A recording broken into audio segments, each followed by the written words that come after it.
नमस्कार, आपके साथ मैं रोहित कुमार। आप न्यूज फॉर नेशन पर बिहार में होने वाले एमएलसी चुनाव को लेकर के एनडीए में बीजेपी के बाद जदयू ने भी अपने प्रत्याशी के नामों का ऐलान कर दिया है। जदयू की तरफ से कुल 4 प्रत्याशी बनाए गए हैं। उसमें सबसे बड़ा नाम है नीतीश कुमार के बेटे निशांत कुमार का।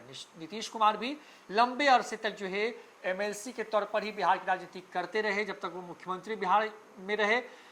इस बार जो है उनके बेटे निशांत कुमार भी जो हैं वो एमएलसी बनाए जाएंगे और जदयू ने जो लिस्ट जारी की है उसमें निशांत कुमार को जो है प्रत्याशी बनाया है। इसके साथ साथ भारती मेहता जो है वो मधुबनी की हैं, उनको भी पार्टी ने मौका दिया है, जबकि शिवरानी देवी प्रजापति जो हैं वो जो है पश्चिमी चंपारण से आती हैं, उनको भी जो है वो मौका जदयू ने दिया है। इसके साथ साथ ललन प्रसाद जो है शेखपुरा जिले से आते हैं, उनको बाई इलेक्शन में जो है जदयू ने मौका दिया है। आपको बता दें कि जदयू के खाते में कुल 10 सीटों पर चुनाव होने हैं, तो 9 पर जो है वो चुनाव प्रॉपर होंगे और 1 सीट पर जो है बाई इलेक्शन होने हैं। ऐसे में 4 सीटों पर प्रत्याशी के नामों का ऐलान जो है बीजेपी ने किया है और 4 सीटों पर प्रत्याशी के नामों का ऐलान जो है वो किया है जदयू ने। 2 सीटें रह जाती है। ऐसी खबर सामने आ रही है कि 1 सीट जो है क्योंकि चिराग पासवान के खाते में जानी है तो 1 सीट उनको जाएगी और 1 सीट जो है वो जा सकती है उपेंद्र कुशवाहा की पार्टी को, क्योंकि उपेंद्र कुशवाहा के बेटे सरकार में मंत्री हैं और उनका एमएलसी बनना है, किसी भी सदन का सदस्य होना बेहद ज़रूरी है अगर वो मंत्री के पद पर बने रहना चाहते हैं। तो उपेंद्र कुशवाहा जो है उनके बेटे के लिए हो सकता है कि एनडीए जो है ने 1 सीट छोड़ी हो, जिस पर आने वाले कुछ देर में जो है नामों का ऐलान होगा।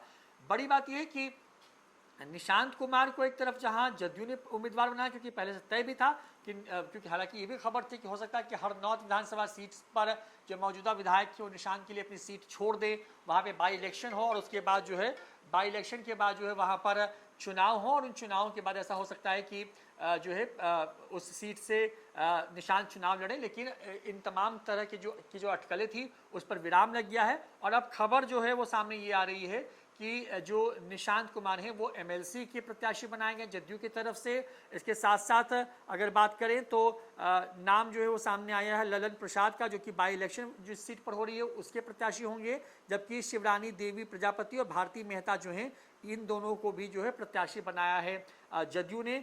इसके साथ साथ अगर बीजेपी की बात करें तो बीजेपी ने पवन सिंह, संजय मयूख, अनिल कुमार ठाकुर और शीला पंडित को जो है प्रत्याशी बनाया है। कुल 10 में से 8 प्रत्याशी के नामों का ऐलान हो गया है। अब उपेंद्र कुशवाहा के बेटे जो हैं उनके नाम की चर्चा हो रही है, उनके नाम का ऐलान हो सकता है और साथ ही साथ चिराग पासवान किसको अपना प्रत्याशी बनाते हैं उस पर भी सबकी नजरें जो है फिलहाल टिकी हुई हैं। तो बिहार में 10 एमएलसी की जो सीटों पर चुनाव होने हैं उस हिसाब से जो है 4 पर जदयू ने, 4 पर बीजेपी ने जो है प्रत्याशी के नामों का ऐलान कर दिया है। अब इंतजार इस बात का है कि 2 सीटों पर किस किस पार्टी के प्रत्याशी और कौन कौन जो हैं वो चुनावी मैदान में होंगे, इस पर सबकी नजर जो है वो बनी हुई। फिलहाल इतना ही। आप देखते रहिए न्यूज फॉर नेशन। नमस्कार।